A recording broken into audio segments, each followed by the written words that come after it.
예, 제가 너무 많이 망가지는 것 같습니다. 대회 와서.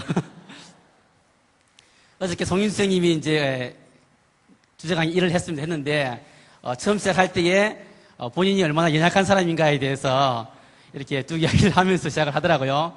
제가 그걸 들으면서 역시 당신은 인생을 모른다. 어떻게 반대에서 26등 하던 사람이 전교 1등이 되었는데 그것을 연약하다고 말할 수 있냐. 그게 연약하면은 연약한 보통 사람들은 어떻게 살 수가 있는 거냐. 그런 느낌이 좀 들었습니다. 들었는데 사실은 이제 송인수 선생님하고 제가 사회를 같이 쭉 해왔는데 보면 그 반에서 26등 하는 사람이 전교 1등 한다고 생각해 보세요. 그러면 얼마나 열심히 하겠습니까? 모든 일을 굉장히 열심히 합니다. 사소한 일도 열심히 합니다. 그래서 주위에서 볼 때에 너무 학을 띱니다. 그 정도로 이렇게 열심히 합니다. 네, 그렇게 열심히 하는 사람이 기도는 열심히 안 해야 됩니다. 인간의 노력을 열심히 해야 되는데 기도도 열심히 합니다. 그래서 옆에서 보면은 틈이 없습니다. 얼마나 열심히 하는지 모릅니다. 마치 뭐가 생각난다 그러면은 제가 대학 다닐 때에 저희 다니던 대학에서 아주 유명한 커플이 있었습니다. 남자는 대기업, 우리나라에 지금 3등인가 4등 하는 대기업의 아들이었습니다. 지금은 그 기업에 총수를 하고 있습니다. 그 다음에 자매 여자죠. 여자는 우리나라에서 유명한 정치인의 딸이었습니다. 그 유명한 정치인은 대통령도 하고 감옥에도 갔다 오고 그랬습니다. 여러분 기억할지 모르겠습니다. 그 두 사람이 결혼을 했습니다. 우리 굉장히 부러워했죠. 와, 그러니까 부러울 게 없죠. 남자는 대기업 총수고 여자는 대통령의 딸입니다.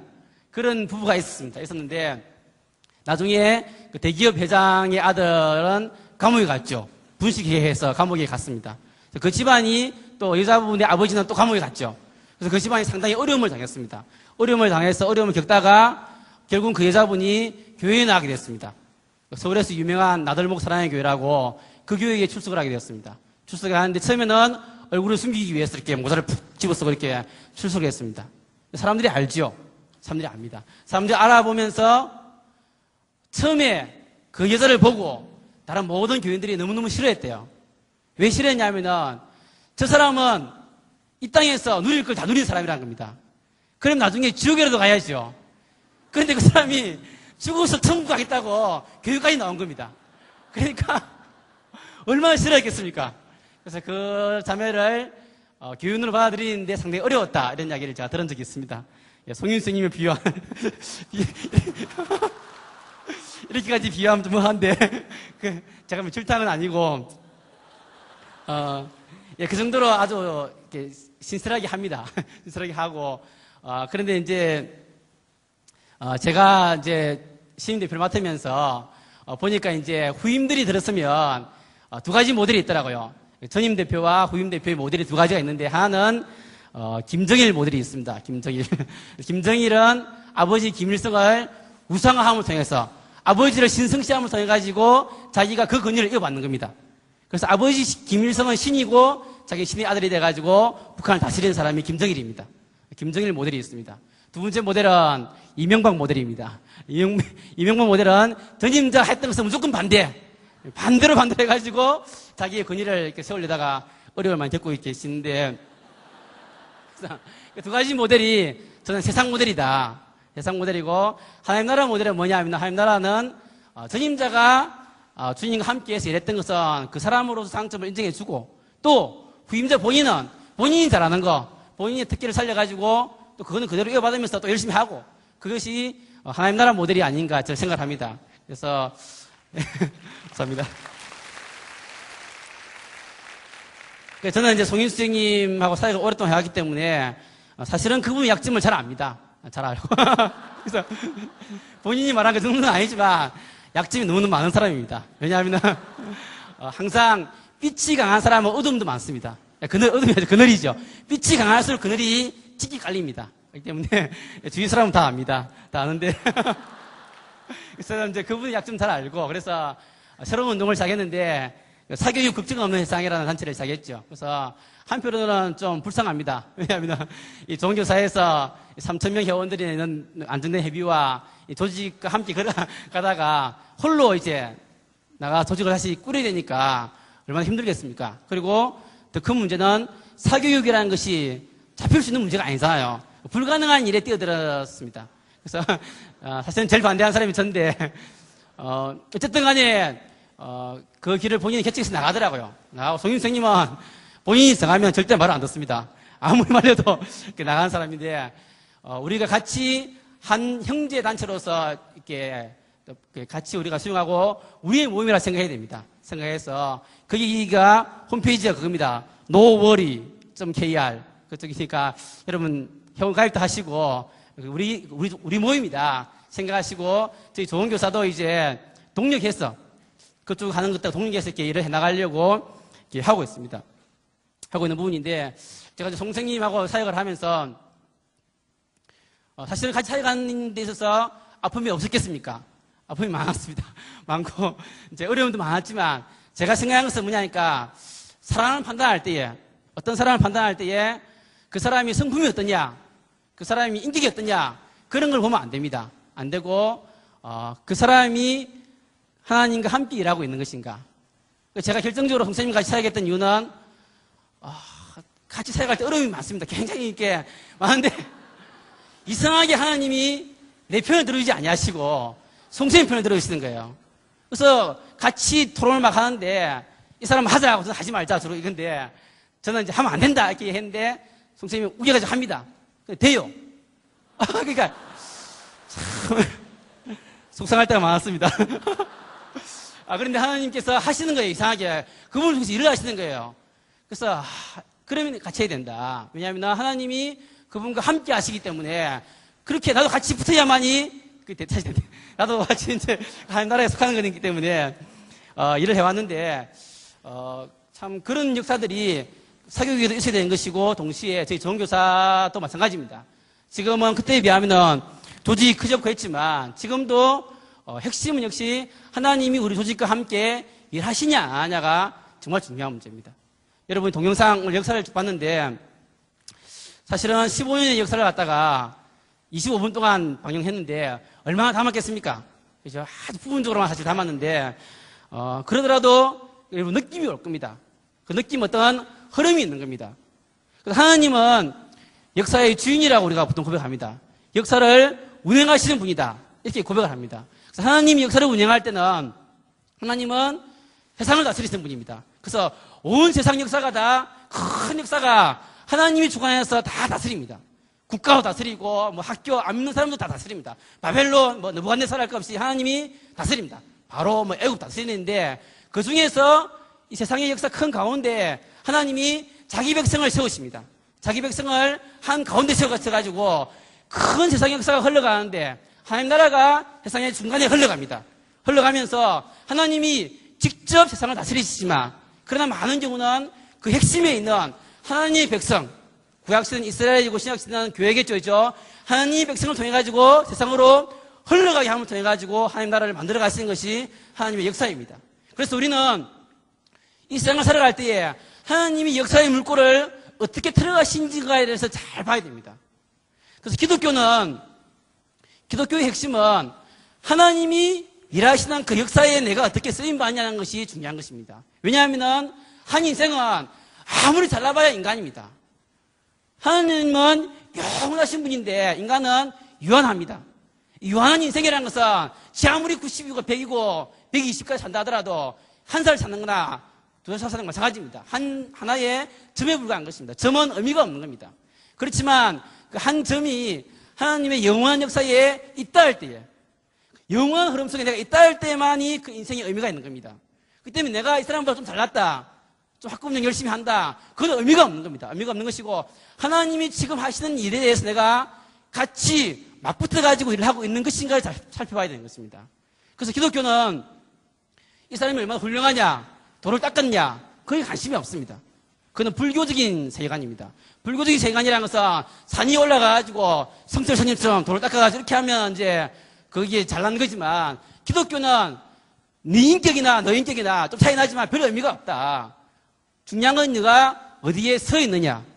그죠? 네가 어디에 있느냐라는 것을 보는 것이 기독교입니다. 즉, 하나님이 하신 일들을 잘 보고, 지금 하나님이 도대체 뭘 하고 계신가를 보고, 거기에 내가 서 있으면 그 인생이 의미가 있는 인생입니다. 하나님이 기뻐하는 인생이고, 하나님 나라 가운데서 의미 있는 인생이지만, 그러지 않고 내가 잘났다 하더라도 하나님이 하시는 그 흐름을 놓쳐버리고, 내가 딴 세계에서 있을 경우에는 그 인생이 의미가 없는 것입니다. 그래서 역사가 중요한 겁니다. 우리가 이런 것을 보는 이유가 바로 그 이유입니다. 하나님이 도대체 지금 뭘 하고 있는지를 우리가 관심을 갖는 겁니다. 그거는 공동체도 그렇지만 한 개인도 마찬가지입니다. 개인도 제가 결혼할 때에 제 아내를 만나가지고 연애할 때인데 제 아내가 저에게 물었습니다. 당신의 히스토리를 한번 얘기해봐라. 히스토리라는 것은 당신이 만약에 하나님 믿는 사람이라면 하나님이 당신 인생 가운데서 개입하고 역사해가지고 흘러왔던 그 인생의 흐름이 있을 거 아니냐. 그걸 말해보라 그랬어요. 제가 너무너무 당황했습니다. 저는 그런 관점이 없이 그냥 막 살아오는 사람, 그냥 열심히 교회 충성하고 그런 사람이었는데, 제 아내는 직관에 있던 사람이라서 그걸 묻더라고요. 그래서 참 아내의 관점이 맞는 거죠. 왜냐하면 이 남자만 바라볼 때는 뭘 믿고 결혼하겠습니까? 이 남자를 뭘 믿고 내 인생을 맡기겠습니까? 그런데 만약에 하나님 믿는다 그러니까, 진짜 믿는지 모르겠지만 믿는다 그러니까 만약에 믿는 사람이라면 하나님이 그 사람을 통해서 역사에 왔던 흐름이 있을 거 아니냐는 거죠. 그걸 말하면은 그럼 그 시점에서 자기가 결합해가지고 한 가정을 이루어서 갈 수 있는 흐름인지 자기가 보겠다는 겁니다. 마찬가지로 역사가 그런 것입니다. 그래서 저는 지금 시점에서 15년 우리 역사를 쭉 봤는데, 여러분 저걸 보면서 우연이라고 생각하면 안 됩니다. 안 되는 것이 지난 10년, 15년 동안에 한국 사회가 많은 변화가 있습니다. 여러분 기억할 겁니다. 엄청난 변화가 있으면서 그 중에서 많은 단체들이 일어났다가 쇠락하면서 이렇게 왔습니다. 정교조가 8만인데 그 단체가 힘이 없어가 지금 국민에게 불신을 받는 게 아닙니다. 그 단체가 88년도 출발할 때 얼마나 순수했습니까? 얼마나 힘이 있습니까? 모든 국민들의 희망이었습니다. 그럼에도 불구하고 지금 숫자가 훨씬 크겠지만 영향력도 떨어졌습니다. 그럼 뭡니까? 우리보다 큰 단체도 많고 여러 단체도 있지만 왜 지금 그 단체들이 많이 쇠락하고 종교사 운동을 이렇게 뜨고 있는 것인가 하는 것을 우리가 잘 볼 필요가 있습니다. 그것은 따지면은 우리는 우리 내부이기 때문에 우리 역사에 대해서 잘 모릅니다. 잘 모르고 우리 내부에 대해서 좀 귀하게 생각 안 하지만 외부에서 바라보는 사람들은 굉장히 주목을 하고 있습니다. 사실은 제가 옛날에 대학생 때 김준호 목사님을 찾아간 적이 있습니다. 찾아간 적이 있는데 김준호 목사님이 이제 지금은 많이 좀 쇠퇴를 해가지고 완전히 변질인지 변절인지 이게 느낌이 참 안 좋습니다만은 그 당시에는 젊은이들의 희망이었습니다. 김준호 하면은 활빈교회 그 새벽을 깨우리다 그 책 읽고 많은 분이 찾아갔습니다. 찾아갔는데 김준호 목사님은 그런 얘기 하시더라고요. 자기는 인생을 살아오면서 모든 사역을 다 실패했다. 판자촌 사역, 남양만 사역 다 실패했는데 오직 한 가지 성공한 것은 뭐냐 하니까 실패한 그걸 가지고 설교해가지고 설교 테이프 판매해가지고 그 성공했다. 그래서 그분이 실제로 설교 테이프 판매해가지고 또 많이 벌어가지고 둘의 장학회도 하시고 이렇게 많은 사역을 하셨는데 그런데 제가 가보니까 그 교회 교인들은 김정 목사님의 기함을 모르더라고요. 모르고 하던 이야기가 뭐냐니까 목사님 설교도 시원찮게 하는데 뭘 테이프를 만드냐고 그 누가 사겠냐고 이렇게 하면서 교인들은 핍박을 하고 목사님은 테이프를 판매하고 이렇게 하더라고요. 그래서 이제 아마 좋은교사 운동회 하는 일들에 대해서도 제일 평가를 안 하는 사람들이 우리 회원들이 아닌가 생각을 많이 합니다. 우리 내부이기 때문에 잘 모릅니다. 약점도 잘 아니까 그런지 모르겠는데 어쨌든 하나님의 관점에서는 이 단체를 키워오신 이유가 있는 겁니다. 키워가지고 지금까지 일을 하신 이유가 있는 겁니다. 그것은 우리 종교사 운동이 죄송합니다. 키워오신 이유는 우리 종교사 운동이 어떻게 숫자가 많거나 크거나 그래서 그런 게 아닙니다. 하나님이 이스라엘을 선택하실 때에 내가 이스라엘을 택했는데 니네가 숫자가 많아서 택한 게 아니다. 오히려 니네들은 세계의 열방 중에서 제일 작은 민족이다. 이렇게 말했습니다. 그럼 왜 선택했어?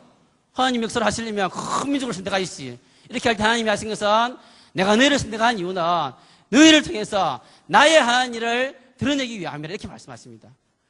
하나님이 왜 좋은 교사 운동가를 선택했습니까? 기독교사 잘난 사람들이 아닙니다. 학교에서 가보게 됩니다. 기독교인 특징이 있잖아요. 특히 보수적인 기독교인들 쪼잔하고 이렇게 그 개인 구원 이렇게 웅매가지고 이렇게 하고 금 많고 있습니다. 뭐 제가 그러니까 제가 잘 아는데 제가 보면은 제 친구들 중에서도 보게 됩니다. 헌신된 사람들이 많고 진취적인 사람들이 많고 참 멋진 친구들이 있습니다. 그런데 이상하게 그 작디 작은 기독교사를 선택해가지고 하나님이 지금 일을 하고 있는 겁니다. 그래서 왜 이렇게 했을까 할 때에 저는 한 가지로 생각합니다. 그래서 하나님이 이 땅의 교육을 바꾸시기를 원하시는데 바꾸시는 방법이 인간의 힘과 노력이 아니라 십자가의 길을 통해서 바꾸시기를 원하시기 때문이라고 생각합니다.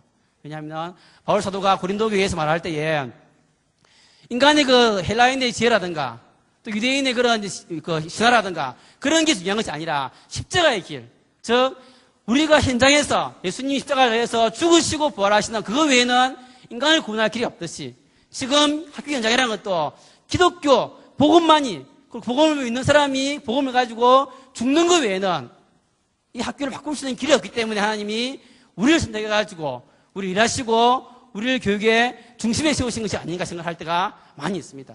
그래서 우리는 더 겸손해야 됩니다. 왜냐 하나님이 유대인들이 불순종할 때에 싹을 잘랐죠. 싹을 잘라서 이방인들에게 하시듯이 지금도 하나님이 꼭 좋은 교사 운동을 했어야 되는 거 아닙니다. 지금 우리가 1000몇 명이 모였다 해가지고 대단한 거 아닙니다. 지금도 우리가 하나님의 부르심에 응답하지 못하고 그 역사에 민감하지 못할 때는 우리를 하나님이 놓을 수도 있습니다. 놓으면 우리도 조직만 남습니다. 조직만 남고 이해관계만 남을지도 모릅니다. 근데 하나님께서는 시대마다 도전을 주시고 우리에게 하라고 하신 일도 있는 겁니다. 그래서 올해 이번 대회에 우리가 붙들었던 주제는 그럼 지금 시대 가운데서 하나님 우리 가운데 하시고자 하는 일은 무엇이냐 하면 바로 학교를 바꾸고자 하는 일이 아닌가 이렇게 제가 생각하고 학교 꾸미는 상상 그 다음에 학교의 중심에 선다라는 개념을 잡았습니다. 그런데 학교를 바꾼다고 할 때 그런 문제는 학교를 어떻게 바꿀 것인가 그게 중요한 겁니다. 왜냐하면 우리가 바꾸게 되는데 어떻게 꾸미는 상상을 해가지고 마음대로 꿈을 꾸는 게 아니잖아요. 도대체 성경에서 말하고 있는 학교가 어떤 모습이고 어떤 모습으로 바꾸기를 원하시는가 우리가 분별해서 그 방향으로 나가야 되는 것입니다. 그래서 하나님은 세상을 만드실 때에 이 세상에는 다 하나님의 법칙이 있습니다. 하나님 원하시는 창조의 질서가 있습니다. 그 질서대로 가기로 원하는 것이 창조의 질서고 인간의 타락이라는 것은 그 질서에 반해서 질서를 거슬러서 가는 것이 인간의 타락입니다. 그래서 하우츠바르트라는 사람은 자본주의와 진보화석이라는 책을 썼는데 IBP에 있습니다. 그 책이 있는데 그 책을 보게 되면 이 사람은 경제학자입니다. 그분이 이렇게 말합니다. 경제에도 하나님의 질서가 있다. 그것은 뭐냐면 경제의 주신 질서라는 것은 오이코노미아라 해가지고 자기에게 위탁된 자산을 잘 관리하되 계속 열매를 맺게 하여 거기서 일하는 모든 사람의 생계를 유지시키는 것. 이것이 정직이적 기독교에 주신 경제의 개념인데 현대 사람들은 경제를 타락시켜가지고 크레마티스키티케라는 말로 표현하던데요. 제가 읽지도 못하겠네요. 요거는 뭐냐니까 필요하다면 다른 이들을 희생시키면서까지 더 많은 돈을 벌려는 혼자만의 부를 추구하는 행위 이렇게 경제를 갖다가 타락시켰다는 겁니다. 그래서 이 경제를 다시 하나님이 원하시는 오이코노미아 정직의 개념으로 바꾸고 나가는 것이 기독교의 개념이라는 겁니다.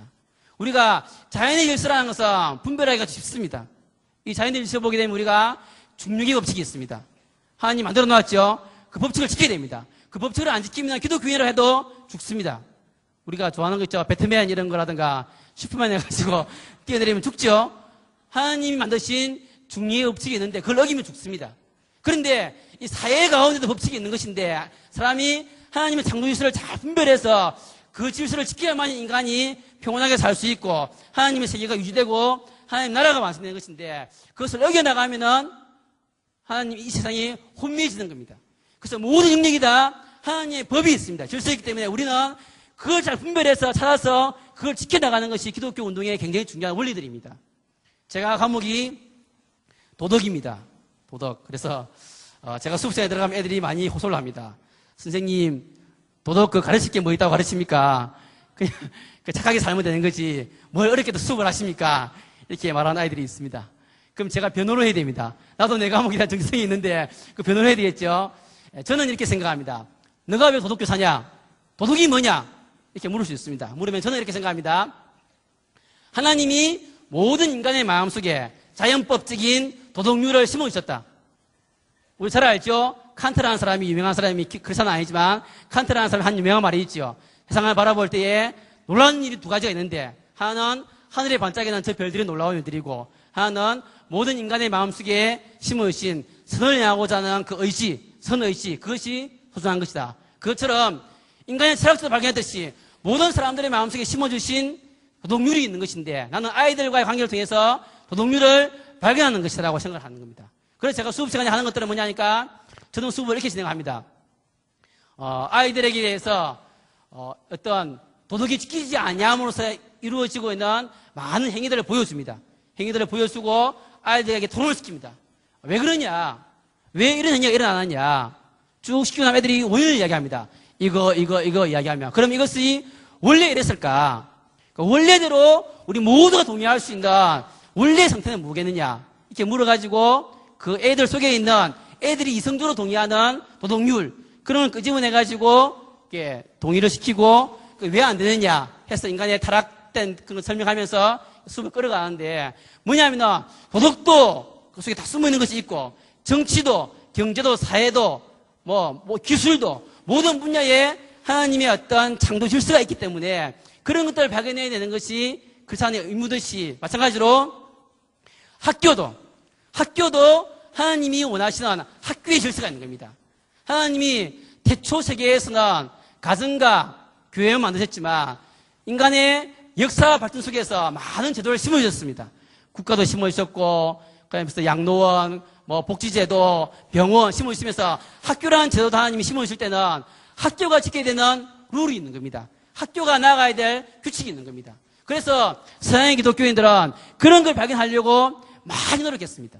그래서 17세기, 18세기에 영국에서 웨슬레 이후에 부흥운동이 일어났을 때에 그 사람들은 그런 고민을 많이 했습니다. 부흥운동이 일어났을 때 그 사람들이 해외 선교했죠. 그 다음에 술을 끊었습니다. 술, 담배, 방탕을 끊었습니다. 그 다음에 그 사람들이 가난한 이웃을 도왔습니다. 그러면서 그 사람들이 한 것은 사회 제도를 바꾸고 나가기 시작했습니다. 사회 제도 하나하나가 도대체 하나님이 원하신 제도가 무엇인가를 고민하기 시작했습니다. 그래서 100년에 걸쳐서 뭐 했습니까? 노예 해방을 했죠. 노예 제도를 금지시켰습니다. 그 외에 영국이 뭘 만들었습니까? 복지 제도를 만들었죠. 그 다음에 영국이 한 것이 교육 제도를 개혁했죠. 즉, 당시에 귀족들만 교육받았는데, 당시에 기독교인들이 해가지고 보편교육들을 만들어가기 시작했습니다. 그래서 학교라는 제도를 보편화시키면서 이 틀을 만들어가기 시작하면서 그 사람들 머릿속에는, 야, 학교에 심어주신 하나님의 룰은 뭘까? 그런 걸 학교 제도 내에서 만들어가기 시작했습니다.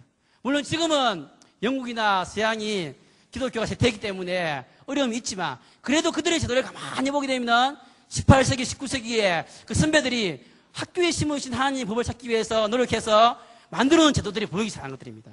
그래서 우리가 그런 것들을 참고하면서 우리의 실정에 맞는 상황을 만들어가면서 학교에 있는 법들을 찾아가는 것이 굉장히 중요하다는 말입니다. 그래서 저는 종교사 운동이 추구해야 될 방향에 대해서 두 가지를 제시하고자 합니다. 그래서 도대체 그러면 우리 학교는 도대체 성경적으로 어떤 모습을 가야 되는 것이고 현재의 모습은 어떤 것인가에 대해서 함께 좀 생각을 해보려고 합니다. 그래서 두 가지를 제시하려고 하는데, 첫 번째는 학교의 기본 내용은, 학교가 하는 일이 무엇이냐면 발견과 발굴하는 것이 학교가 하는 일이라고 저는 생각합니다. 그런데 우리나라의 제도는 동아시아 영향을 받아가지고 우리는 교육을 뭐라 생각하냐면은 선발과 배제, 선발하고 배제하는 것이 교육이라 생각하는 것이고, 기독교 영향을 받고 있는 서구 사회에 가보게 되면 교육을 발견과 발굴이라고 생각합니다. 우리는 유교영향입니다. 그 때문에 가만히 보면은 남한하고 북한하고 중국, 일본, 대만이 비슷합니다. 동아시아권의 사람들은 뭐냐니까 교육이 뭐냐고 물으면 그것은 선발과 배제라고 생각합니다. 그건 이렇게 하는 겁니다. 애들이 공부를 시킵니다. 쭉 공부를 시켜난 다음에 시험을 봅니다. 시험을 쭉 봐가지고 쭉 한 줄로 세웁니다. 세워가지고 1등부터 3등까지 S대, 4등부터 몇 등까지 무슨 대학, 5등부터 6등까지 7등, 8등까지 무슨 대학, 이렇게 한 줄로 세워가지고 쭉쭉쭉 선발을 하고 난 다음에 맨 뒤에 30명, 넌 저리 가. 너 불만 없지? 너 성적이 45점이잖아, 임마. 저리 가. 그래서 걔들을 배제시키면서도 불만 없지? 너 공부 안 했잖아. 이렇게 말하는 것을 교육이라고 생각합니다. 그것이 제일 공정하다고 생각합니다. 그것은 동아시아권을 지배하고 있는 그런 것이기 때문에 그 사회를 가보게 되면 전부 입시 위주의 한 줄씩의 교육들이 쭉 진행이 되는 겁니다. 그래서 제가 작년에 북한을 방문했을 때에 평양 제1중학교를 갔습니다. 김정일이 나온 북한에서 제일 좋은 중학교입니다. 가보니까 뭐가 있냐 하니까 교실 복도 벽에다가 1등부터 꼴찌까지 학생들 이름과 사진과 성적이 붙어 있습니다. 쭉 붙어 있어요. 제가 보면서 너무나 친숙했습니다. 너무 반가웠습니다. 왜냐하면 너무나 한국적이다. 제 고등학교 다닐 때에 시골 고등학교인데 그때도 1등부터 100등까지 벽에 사진이 붙어 있습니다. 쭉 있습니다. 그래도 한국은 좀 인간적이어서 100등까지만 붙이고 101등부터는 안 붙이기 때문에 붙었다는 것이 자랑스러웠지만 그러나 평양제일중학교는 1등부터 꼴찌까지 쭉 붙어 있습니다. 심지어 그 학교 내에서 몇 등 안에 못 들면 잘라가지고 일반 중학교로 보냅니다. 제1중학교는 우리나라로 치면 특목고 같은 수준이고 일반 중학교로 보냅니다. 쫓아보냅니다. 그게 북한입니다. 너무 놀랐습니다. 그 나라가 사회주의입니다. 평등을 추구하는 사회입니다. 평등을 추구하는 사회가 그걸 하고 있더라고요. 북한이 얼마나 개혁을 많이 하냐 그러면 북한은 우리나라에 그렇게 심했던 제사제도를 없앴습니다. 북한은 지금도 가면 제사가 없습니다. 제사 없이 어떻게 하냐 하니까 추모 예배 같은 걸 합니다. 우리나라 기독교 추모 예배처럼 해가지고 조상님 사진 걸어놓고 절 안 하고 음식 넣어놓고 서로 이야기하는 것을 제사로 대체했습니다. 제사를 없앤 나라에서 입시를 없애지 못했답니다. 그래서 김일성 종합대학 시험 볼 때 가보게 되면 거기에도 그 추운 겨울에 엄마들이 와가지고 옆 붙이고 기도하고 다 떨고 있다 그러네요. 너무 동질성이 강하죠. 우리랑 통일돼서 별 문제가 없겠다. 교육 문제로 접근하면 다 통화할 것 같은 느낌이 들 정도로 동질적이었어요. 그만큼 강한 겁니다. 그게 제일 좋은 거다. 공정한 것이다. 그것이 교육이라고 생각한 겁니다. 그런데 서양을 가보게 됩니다. 미국도 그렇고 유럽도 그렇고 그 나라의 문제가 많지만 본질적으로는 뭐라 생각하니까 공부라는 것은 애들에게 공부를 시켜보고 애들이 잘 풀고 잘하면 그 다음 문제 주고 요것도 잘하는구나. 요것도 해봐. 너희 못하네? 그럼 요건 더 기술적 이거 해. 이렇게 해서 애들을 갖다가 걔가 잘하는 걸 잘하도록 해주고 못하는 애들은 또 다른 거 주면서 이렇게 한다는 겁니다. 물론 그 나름대로 문제가 있죠. 강제로 안 시키니까 뭐 글자도 못 읽고 애들이 생기긴 하지만 기본적으로 그 틀이 다른 겁니다. 그러니까 미국의 교사들이 우리보다 더 실력이 없죠. 한국의 교사들이 제일 우수합니다. 제일 공부 잘하는 애들이 교대 사대 가고 교사하지 않습니까? 미국은 우리보다 질이 떨어지지만 교육은 만족합니다. 사람들이. 한국 애들이 왜 미국 유학 가서 한국에 안 들어오려고 그럽니까? 영어도 안 통하는데 왜 안 들어옵니까? 한국과 같은 이렇게 선발하고 배제하는 즉 1등이라도 더 올라가기 위해서 떨어야 되는 것이 없고 기본적으로 평화로운 겁니다. 좀 못해도 그 수준에 맞는 거 이렇게 할 수 있는 겁니다. 그래서 성경은 기본적으로 하나님이 모든 아이들에게 은사와 재능을 다르게 주시더라고 말을 합니다. 그렇죠? 그래서 발견해내라고 하는 것이 교육이라는 겁니다. 물론 우리 현실을 보게 되면 어려움도 있습니다. 어떤 어려움이냐 하면 어떤 애들은 공부를 잘하고 어떤 애들은 운동을 잘하고 어떤 애들은 음악을 잘하고 이렇게 하면 다행인데 어떤 애들은 공부, 음악, 미술, 운동을 다 잘하고 어떤 애들은 공부도 못하고 뭐 음악, 미술, 체육도 못하고 심지어 인간성도 더럽고 이게 뭐 키워줄 게 없는 애도 있고 그렇기 때문에 현실적인 어려움이 있습니다. 그렇지만 기본적으로 하나님이 모든 사람에 대해서 뜻을 뒀다는 겁니다. 뜻을 두고 있다는 겁니다. 그런데 우리가 제도적으로 그걸 못 받칠 뿐 아니라 우리가 개인적으로도 수업을 하거나 할 때에 그런 관점이 없는 겁니다. 내가 발견하고 발굴해 주겠다. 그런 관점이 없는 겁니다. 저는 교육을 생각할 때 제가 붙들고 있는 말씀이 하나가 있습니다. 그건 요한복음 9장 말씀입니다. 요한복음 9장을 보게 되면 날 때부터 소경된 자가 나옵니다. 제 아들이 물었습니다. 저 사람이 소경된 것이 누구 죄 때문입니까? 라고 물었습니다. 예수님이 하신 말씀이 뭡니까? 부모 죄 때문도 아니고 본인 죄 때문도 아니라 그에게서 하나님이 하시는 일을 나타내고자 하심이라 라고 말씀하십니다. 우리가 생각할 때에 시각장애인인데 시각장애인이 할 수 있는 일이 뭐가 있다고 그 사람을 통해서 하시고자 하는 일을 드러내고자 하시느냐 이렇게 생각할 수 있지만 하나님은 아니다. 모든 사람에게 은사가 있고 재능이 숨겨져 있고 하나님이 그 사람을 통해서 하고자 하는 일이 분명히 있고 그것을 선생님들이 하라는 겁니다. 발견해 주라는 겁니다. 수업을 통해서 하고 생활을 통해서 하라는 겁니다. 그래서 그런 것을 해야 되는데 우리가 사실 잘 못하죠. 왜 못하냐? 왜 못하냐 하면 우리 자신이 그런 경험을 없고 그런 생활들을 안 하기 때문입니다. 우리도 보게 되면 우리도 우리의 관점들이 보게 되면 하나님이 나에게 주신 것은 뭐고 나를 통해서 하시고자 하는 일은 무엇인가에 대한 관심이 없고 다른 사람과 이렇게 비교하고 좀 앞서려고 하고 따라잡으려고 하고 왜 이렇게 못할까 생각하고 그렇기 때문에 하나님이 괜찮다. 내가 너한테 준 것이 있다. 너 부족하지 마. 그걸 통해 일하겠다. 그런 경험들이 있는 사람들은 아이들을 통해서 그걸 하려고 하는 것이죠. 그래서 학교에 우리가 틀을 기본적으로는 선발과 배제해서 발견과 발굴을 만들어가는 것이 우리 종교사 운동이 만들어가야 학교에 굉장히 중요한 모습이다. 수업을 통해서 학교의 틀을 통해서 만들어가야 된다고 생각합니다. 두 번째 틀은 행정 중심의 학교에서 교육 중심의 학교로 만들어가야 된다는 것입니다. 그래서 우리나라 교육을 이렇게 학교를 왜곡시키는 중요한 틀 중에 하나가 대학 입시제도 한 줄 세우기라 그러면 또 하나의 틀은 현재의 교육청으로부터 쭉 내려오고 있는 관료적인 지배 시스템입니다. 학교가 관료적인 지배하에 있기 때문에 물론 말은 전부 교육 중심입니다. 교장 선생님도 늘 말씀하십니다. 학생들을 위해서 하십시오. 그래서 늘 말씀하시지만 알고 보면 그 중심이 학교가 아닙니다. 아이들이 아닙니다. 학교가 관료제라는 것은 이런 말입니다. 학교의 틀이라는 것이 학교의 모든 교육이 아이들과 부모에게 책임지는 것이 아니라 그 위에 교육청에게 책임지는 틀로 되어 있다는 겁니다. 그래서 실제로 어떤 선생님이 어떻게 교육했냐는 것은 별로 중요하지가 않고 그것을 어떻게 교육청이 요구하는 순위로 포장을 잘해가지고 어떻게 올리느냐 하는 것이 중요한 기준이 되는 겁니다. 거기에 의해서 학교가 평가되는 것이고 거기에 의해서 교장이 평가되고 거기에 의해서 교사가 평가되고 그런 틀이기 때문에 일반 선생님들도 생활해왔던 학교의 교사의 중심이 교육청을나 위를 향하게 되고 아래를 향하지 않는 것이 그것이 관료제 학교의 중요한 구조입니다. 그래서 저희가 구셔야 될 것이 이 관료제 구조 학교를 지배하고 학교가 어쨌든 간에 위를 바라보게 하는 관료제 틀들을 고쳐나가는 것이 우리가 학교에 나가야 될 중요한 방향이고 또 좋은 교사의 방향들입니다.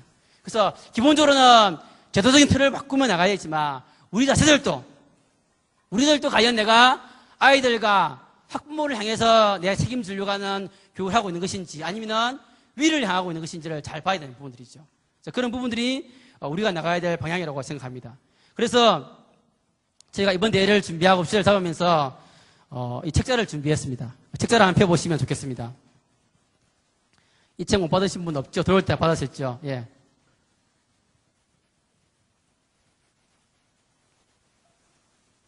예. 책자를 보시면은 두 가지 순서로 되어 있습니다. 그래서 목차를 한번 보겠습니다. 한 페이지 넘기시면 목차가 나옵니다. 목차가 나오는데 1부와 2부로 되어 있습니다.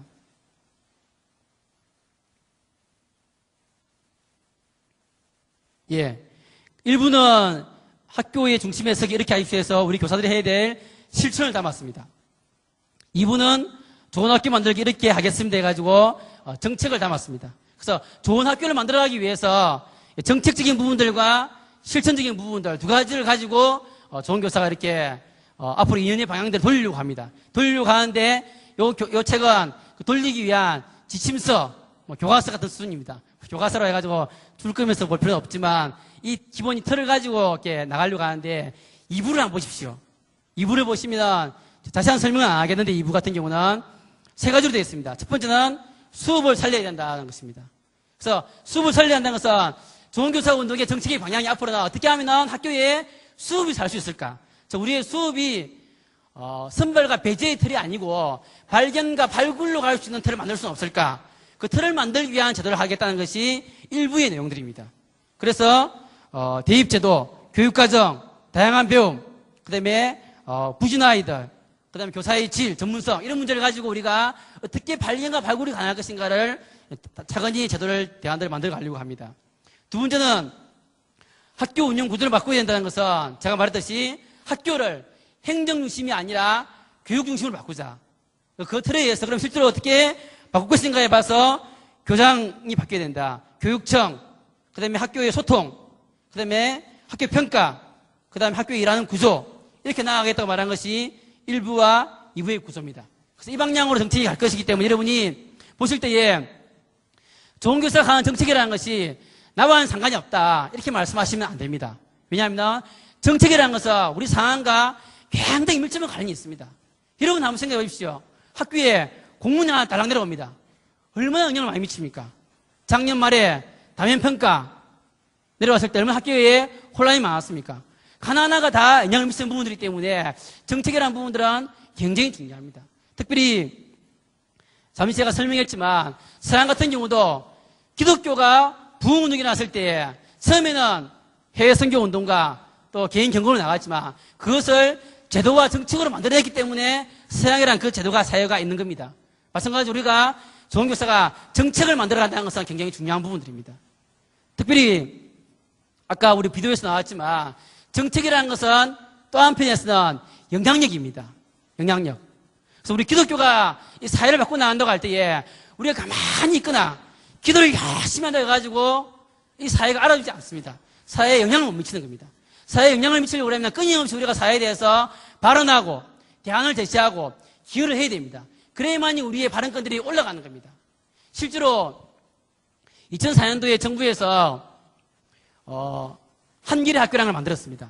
한길의 학교라는 것은 탈북 청소년 대안학교를 지금까지는 민간인만 해왔는데 교육부가 탈북 청소년 대안학교를 만들었습니다. 만들어가지고 학교의 위탁을 누구에게 주냐 그러면 원불교에게 맡겼습니다. 원불교가 그 학교에 그 위탁해서 지금 학교를 원불교 재단이 운영을 합니다. 기독교 재단은 당연히 항의하겠죠.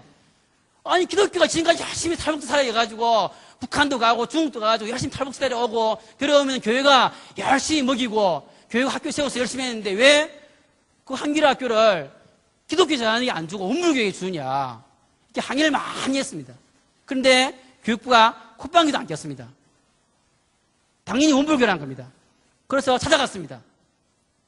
교육부의 장관 비서실장을 만나가지고 아니 기독교가 통일운동을 지금까지 해왔는데 왜 한겨레 학교 그것을 원불교에 주느냐 정부에서 돈을 줘가지고 그럼 우리 그 사람이 하는 이야기가 뭐냐니까 지금까지 대한교육은 원불교가 제일 잘해왔다는 겁니다.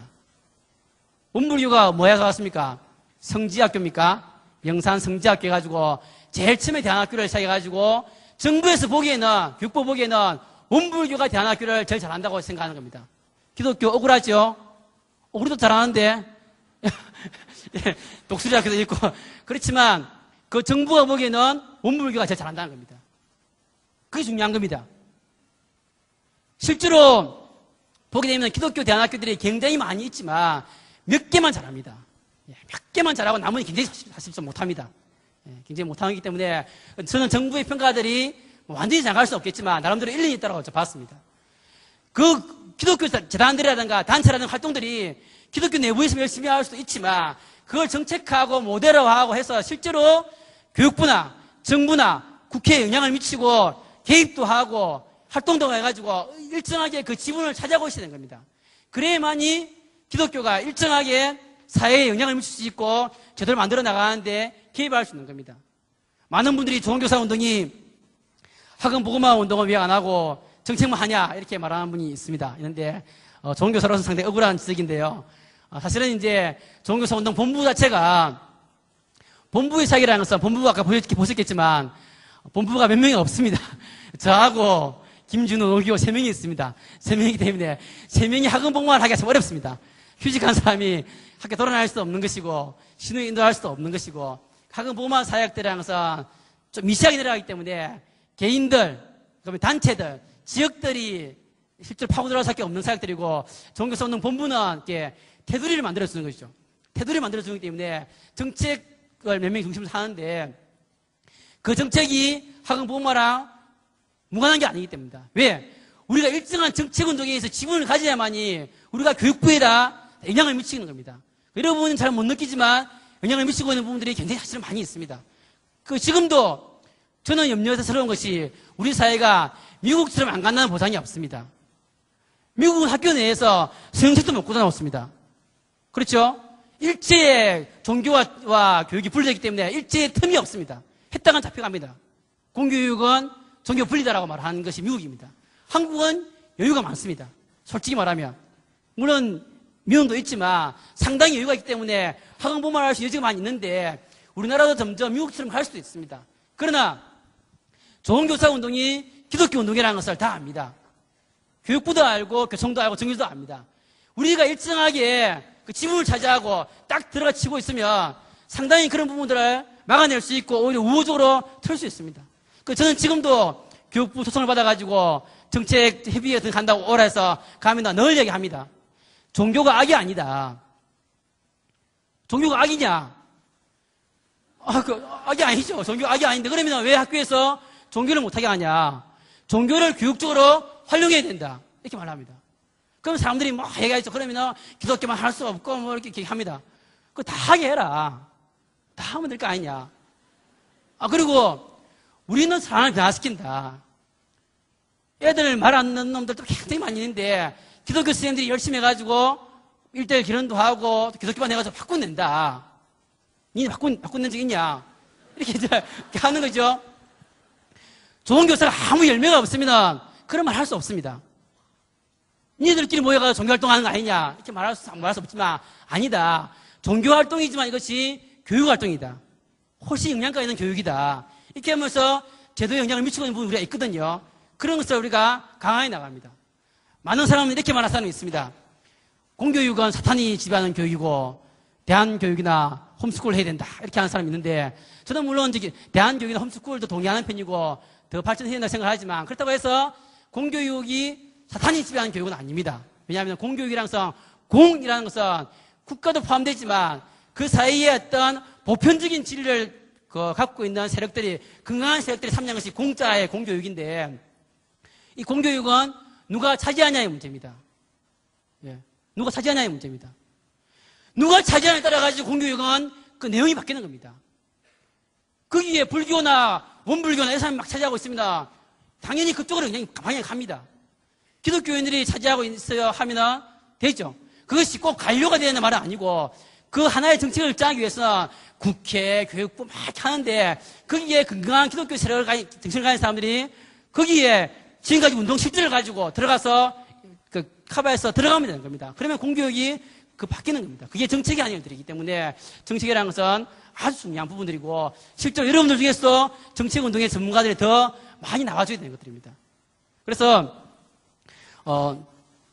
아까 제가 얘기했던 이렇게 학원보험화뿐만 아니라 발견과 발굴이나 또 교육 중심의 학교를 만든다고 하더라도 그 기독교적 마인드가 포함되어 있는 정책이라는 것들도 실제로 우리가 활동을 많이 하고 그 열매를 가지고 들어가서 이야기해야만이 바꿀 수 있는 것들이지 그러지 않으면 바꿀 수 있는 부분이 사실 없는 겁니다.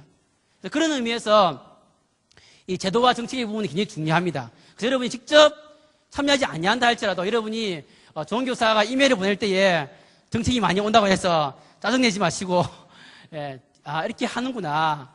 하는 걸 가만히 보게 됩니다. 또 전혀 이질적으로 하는 게 아닙니다. 굉장히 그 정책의 중심에 있는 사람들은 기독교적 마인드 도대체 뭐냐, 어디로 가야냐 방향을 가지고 고민해서 하는 것들이기 때문에 좀 관심을 많이 가져주시고 또 대안도 많이 반응을 좀 제시해 주시고 또 지역 단위로서도 할 수 있는 부분들 하면 좋겠습니다. 자, 앞으로는 우리나라 교육이 학교 자율화 이후로 교육청 중심으로 많이 갑니다. 시도 교육청 중심으로 많이 가기 때문에 실제로는 중앙에서 할 수 있는 일들이 한계가 있습니다. 그래서 대구에 교육적인 문제가 있으면 대구 TCF가 또 항의도 할 수 있고 성명 낼 수 있고 항의할 수 있죠. 그 지역별로 할 수 있는 일도 있기 때문에 그런 부분에 있어서 관심들을 가졌으면 좋겠다는 것이 제 전제고요. 본론적으로는 그렇지만 더 중요한 것은 실천입니다. 좋은 교사 운동도 기본적으로는 저희가 운동을 정할 때에 실천 80%, 정책 20%라고 생각합니다. 왜냐하면 우리 기독교 단체로서의 종교선동의 특징은 사실은 실천의 바탕을 둔, 회원들의 실천의 바탕을 둔 정책이기 때문에 실제로 제도가 바뀌어 나가야 되겠지만 제도가 바뀔 때까지 기다릴 수는 없는 거죠. 제도라는 것들도 실천들이 모여야만이 제도가 바뀌는 것이지 실천들은 하나도 없는데 제도만 바뀌어버리면 또 하나의 모순이 오는 겁니다. 사람들은 전혀 바뀌 없는데 바뀌어버리면 혼란이 많죠. 실제로 현장에서 실천의 열매를 만들어내면서 그것이 제도화될 수 있는 방향이 중요하기 때문에 종교사 운동은 80%는 실천이다. 그렇게 잡아서 제가 실천의 내용들을 잡았는데요. 몇 페이지를 보냐 하면은 10페이지를 보겠습니다. 지금까지 했던 내용들을 제가 12가지 실천으로 담았습니다. 12가지 실천이라는 것은 우리 종교사 운동이 10년 동안 했던 활동들을 학교의 중심에 쓴다. 한 개별 교사가 학교의 중심에 쓴다는 것의 의미가 도대체 무엇인가의 관점을 가지고 재개념화했습니다. 재개념화해서 4가지 영향력들, 4가지 지도력, 영적인 지도력, 그 다음에 삶의 지도력, 수업의 지도력, 학교 변혁의 지도력 4가지 해서 각각 3가지씩 해서 12가지 지도력으로 담았습니다. 그래서 이 내용들이 여러분이 앞으로 학교로 돌아가시면 여러분들이 실천해 주셔야 될 과제들입니다. 그래서 여러분 매일들의 실천해 주면서 종교사 본부가 또 지원하면서 함께 흐름을 만들기 위해서는 여러분들이 해야 될 일들입니다. 그래서 10페이지를 한번 보겠습니다. 10페이지를 보시면 먼저 영적 교장의 자세를 갖자라고 이렇게 제가 적어놨습니다. 그래서 맨 처음 보시면 이런 내용이 나옵니다. 담임을 맡으면은 우리 학급에 떨어진 휴지만 보이고 학년부장을 맡으면은 학년복도에 떨어진 휴지까지 보이고 교장이 되면 학교 전체에 떨어진 휴지가 다 보인다는 말이 있습니다. 많이 들어본 말씀이죠. 그래서 교장 선생님들은 주로 일을 안 하시고 휴지만 줍고 돌아다니시는지 모르겠습니다. 휴지가 보이니까 교사들이 보기는 안 보이는데 그런데 우리 아이들은 자기 발에 떨어진 휴지도 안 보입니다. 그래서 선생님이 주우라고 말하면 발로 이렇게 씩 밀어버립니다. 그래서 애들이 있죠. 그래서 애들인데 뭐냐면 여러분이 우리가 기독교사가 학교의 중심을 쓴다라고 할 때에 제일 중요한 중심은 영적인 중심입니다. 즉 뜻이 하늘에서 이루어지듯이 땅에서 이루어지는 것처럼 먼저 하늘에서 이루어지는 것입니다. 하늘에서 이루어진다는 것은 영적인 현실 가운데서 여러분이 학교의 중심에 먼저 서야 되는 겁니다. 여러분이 개별적으로는 다 능력이 다릅니다. 개인적으로 카리스마가 있는 사람이 있고 없는 사람도 있고 그렇습니다. 저는 대표적으로 카리스마가 없는 사람 중에 한 사람입니다. 그래서 우리 저 뒤에 앉아 계시는 영상을 돌리는 한병선이라는 사람이 있습니다. 한병선이라는 간사가 있는데 한병선이라는 저분은 어떤 능력이냐고 하니까 저분은 다른 사람을 부리는 능력이 있습니다. 그래서 아무나 부립니다. 그런데 문제는 아무나 기쁨으로 일을 한다는 겁니다. 그러면서 시켜줘서 감사하다고 일을 느끼면서 열심히 일을 합니다. 돌아가는 게 없어요. 보상이 없는 불구하고 열심히 일을 하는데 그 사람은 야자하면서 일을 부립니다. 그래서 그분에게 눈에 안 띄는 게 없습니다. 눈에 띄고 지나게 되면 일을 해야 됩니다. 카리스마죠. 능력입니다. 너무너무 좀 부럽습니다. 그 다음에 송인수 선생님은 어떻게 하냐니까 본인이 열심히 하면서 다른 사람을 끌어들입니다. 그것에 감동돼가지고 그 주위에서 이 사람들 몰려가서 같이 막 일을 합니다. 그래서 송인수 쌤 주변에 항상 팬들이 있습니다. 송인수 팬들이 있어가지고 늘 그 팬들이 이렇게 있습니다. 있는데 저는 이제 저만 열심히 합니다.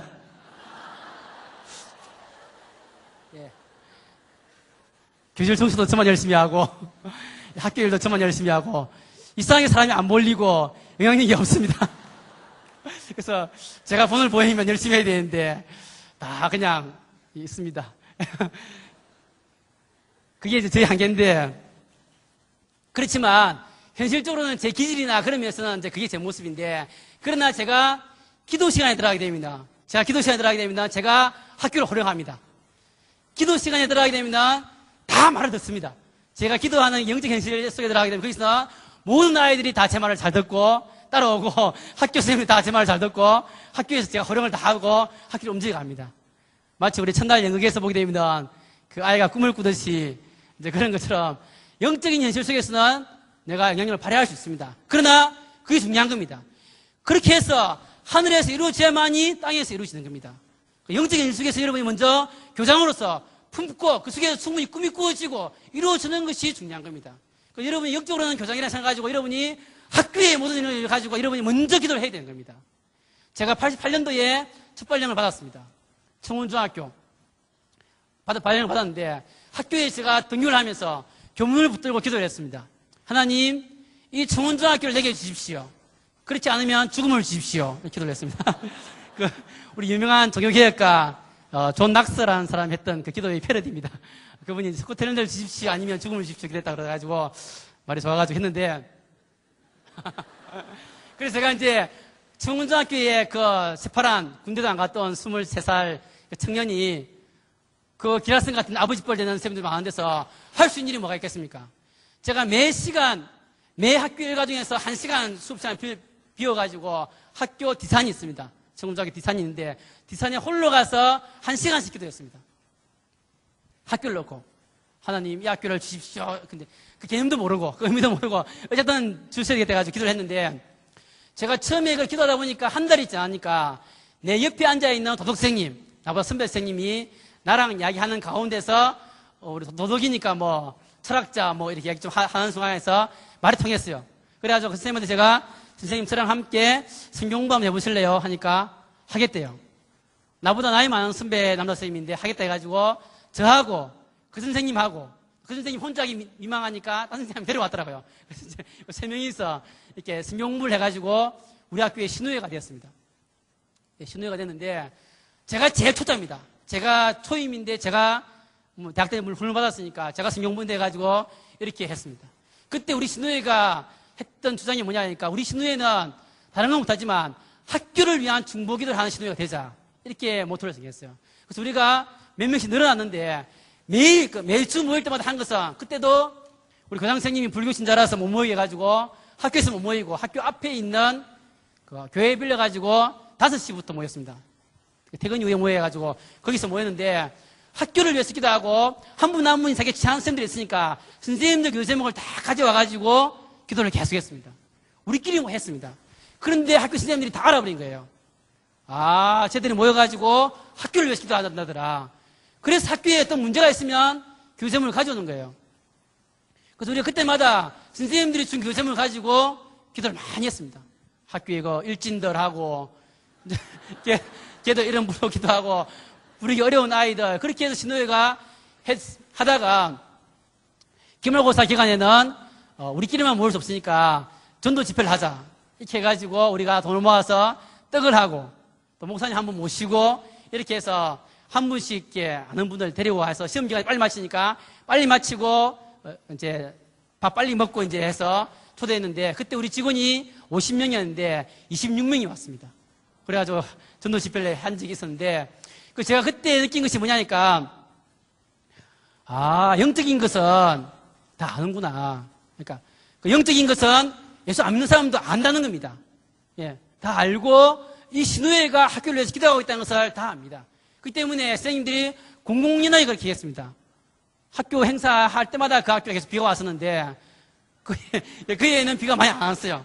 그러니까 선생님들이 선생님들 기도해서 그렇다 이렇게 이야기를 하더라고요. 저는 그래서 학교에 중심을 쓴다는 것은 첫 번째는 나 혼자만이라도 영적인 교장이 되는 거다. 그렇지만 혼자보다 힘이 센 것은 2명 이상, 2명 이상 학교를 위한 중보기도 모임 만들고 신우회 있죠. 그래서 이미 있는 모임들은 그 모임이 가급적이면 기도 제목들이 확대되게 그 기도 제목들이 뭐 물론 이제 개인 기도집도 나눌 수 있죠. 우리 시아버지 아프신데 기도해 주십시오. 이런 거 나눌 수 있지만 학교의 기도 제목을 가지고 이제 나누는 그런 것이 되게 하는 것이 제일 중요하다.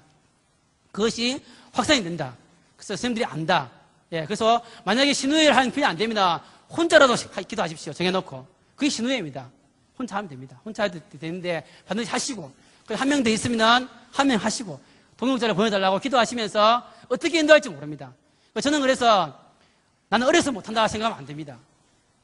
제가 특별해서가 아니라 영적인 세계이기 때문에 영적인 인식이기 때문에 나이나 경력이 문제지 않습니다. 왜 젊은 목사님이 설교해도 나이 든 성도들이 다 아멘 합니까? 그죠? 목사님이 영적 근육을 가지고 설교하니까 아멘 하는 거죠. 같은 원리로 기본적으로 그것들을 여러분이 해나가셔야 된다는 겁니다. 그 다음에 선생님들하고 기도하면서 제 마음속에 드는 생각들이, 우리 아이들이 기독교인 담임을 만났는데, 얘들이 1년을 지나기 전까지 한 번이라도 복음을 듣고 나가야 될 거 아니냐. 제가 그걸 생각했습니다. 왜냐 하니까, 애들이 한 번도 복음을 안 듣고 나갔을 때, 얘가 나중에 지옥에 갔습니다. 지옥에 갔는데, 하나님 물었습니다. 왜 예수 안 믿었어? 이렇게 했는데, 나한테 잘하는 사람이 없습니다. 라고 말할 때에, 아니, 정병 만났지 않았냐, 담임선생님. 이렇게 물었을 경우에, 그 선생님이 한마디도 안 했는데요. 예, 그냥 빵 사주고, 떡 사주고, 놀아주고, 이렇게만 했는데요. 이렇게 말하면, 참, 제가 민망해서 거기에 덜 길이 없겠다 생각이 들었어요. 그러면서, 억지로라도 좋으니까, 반드시 한 번은 복음을 내전해야 되겠다 해가지고, 2학기 상담은 다, 이렇게, 자연스럽게 해야 되니까, 갑자기 하면 애들이 이상하게 생각하죠. 그래서 자연스럽게 또 이렇게 쌓아가면서, 상담하면서, 한 번 이상 다 전했습니다. 그런데 놀랍게도, 제가 전할 때 예수를 영접한 아이가 아무도 없습니다. 그래서 제가 아까 카리스마 없는 것이 하나의 컴플렉스고요. 전도에 열매가 없다는 것도 컴플렉스입니다. 제가 복음을 해가지고 예수를 믿는 사람이 참, 딱 한 명. 딱 한 명, 딱 기억납니다. 다만 제가 위로를 삼고 있는 거는, 원래 하나님 믿게 하는 것은 하나님의 일이다. 우리는 다 씨를 뿌리는 거다. 언젠가 열매 맺는다. 이런 위로를 가지고 살아가는데 하나님 원리에 맞는지 모르겠습니다. 그런데 이제 어쨌든 문제는 그 이후에 애들이 찾아왔을 때 2학년 되고 3학년 되고 찾아갔을 때 선생님 그때 선생님이 전할 때는 안 믿었는데 제가 2학년 되어서 다른 친구 손도 받고 다른 선생님 손도 받고 교회 다니게 되었어요. 그때 다니고 나니까 선생님 생각이 났습니다. 해가지고 온 애들은 많습니다. 그래서 제가 그 자부심을 가지고 있는데 어쨌든 제가 그렇게 해나가면서 그 다음에는 기독교반 그 CA를 신청해서 기독교반을 했습니다. 했는데 제가 옛날에 2002 대회 때 강의할 때 얘기했는데 제가 카리스마가 없다 보니까 이상하게 기독교반을 만들면은 꼭 이상한 애들만 옵니다. 그래서 각 반 선생님들이 너는 인간이 덜 됐으니까 기독교반 가. 그 나머지 떨거지 애들 다 이게 보내서 진짜 외인구단 같은 기독교반을 하는데 그게 이제 해가 바뀌면 바뀔 줄 알았습니다. 근데 제가 참 휴직하기 전까지 예상하니 제가 만드는 기독교반은 알고기 안 오고 그 뚝뚝이들만 이렇게 와서 이렇게 합니다. 하고 그러니까 제가 뭐 길이 없어요. 제가 아무리 잘해도 걔들을 변화시킬 수 없기 때문에 그래서 이제 뭐 교회 청년들 동원하고 뭐 떡 사주고 축구하고 뭐 이렇게 여러 가지 이제 애들 좋아하는 거 해가면서 이제 복음을 전하고 이렇게 이제 그렇게 해서 제가 보냈는데 그러나 제가 놀란 것은 뭐냐니까 학교 내에서 어쨌든 선생님들이 저 선생님은 실제로 애를 변화시키지 못합니다. 제가 애들 변화시키지 못하는 타임인 줄 아는데 그래도 선생님들이 저 선생님한테 보내면 된다. 이 놈들은 학생부 보낼 놈, 이 놈들은 저 선생님한테 보내야 된다. 그걸 이야기한다는 겁니다. 그래서 그는 뭐 저 스타일이긴 한데 어쨌든 간에 제가 느낀 것은 사람들이 나에 대해서는 복음을 전하는 사람에 대해서는 어쨌든 간에 못났던 잘났던 복음의 능력이 있고 저 속에는 뭔가 변하는 힘이 있고 그쪽에 보내면 되는 것이구나. 그런 것을 사람들이 느낀다는 겁니다. 그래서 그런 것에서는 학교의 중심에 서는 부분들인데 그것이 영적인 지도력이다. 영적인 지도력은 항상 예수 믿는 사람에게 뿐 아니라 열매가 있든 없든 그 모든 선생님들이 저 선생님은 기도하는 사람입니다.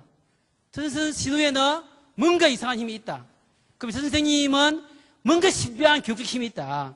그냥 인간적으로 볼 때는 희발이도 없고 그 반 될 것 같지도 않고 그런 반인데 그래서 저 선생님한테 저 애를 보내야 된다. 그러다 보니까 제가 손해를 많이 봅니다. 전화가 왔는데 다른 학교에서 잘려가지고 온 전화가 온 애들 있잖아요. 그래서 선생님들이 다 안 받으려고 합니다. 다 안 받으려고 하니까 순서를 정해놨습니다. 제일 학급당 인원수가 적은 반에 보내잖아요. 정해놨는데 이상하게 그 선생님이 부탁을 합니다. 선생님이 맡아주면 안 되겠습니까? 이렇게 하는데 뭐 저야 양벌이 몸이니까 그런 애들 제가 이상하게 맡게 돼요. 맡게 되는데 저는 그렇지만 이것이 기쁘다. 꼭 내가 힘들긴 하지만 기쁘다. 왜냐하면 그래도 꼭 떠밀기 위해서만은 아니라고 저는 생각했습니다. 꼭 떠밀기 위해서만 아니라 그래도 그 사람들은 뭔가를 느낄 거다. 그래서 저한테 보낸다고 생각하기 때문에 맡았는데 뭐냐면은 그런 것이 영적인 힘이다. 그 선생님들이나 회상이 알도록 하고 그렇게 서 있는 것이 영적인 중심에 서 있는 것이라고 생각합니다. 그래서 제가 앞으로 세 가지 지도력을 더 말할 텐데 나머지 세 가지 지도력은 좀 없을 수도 있습니다. 근데 영적인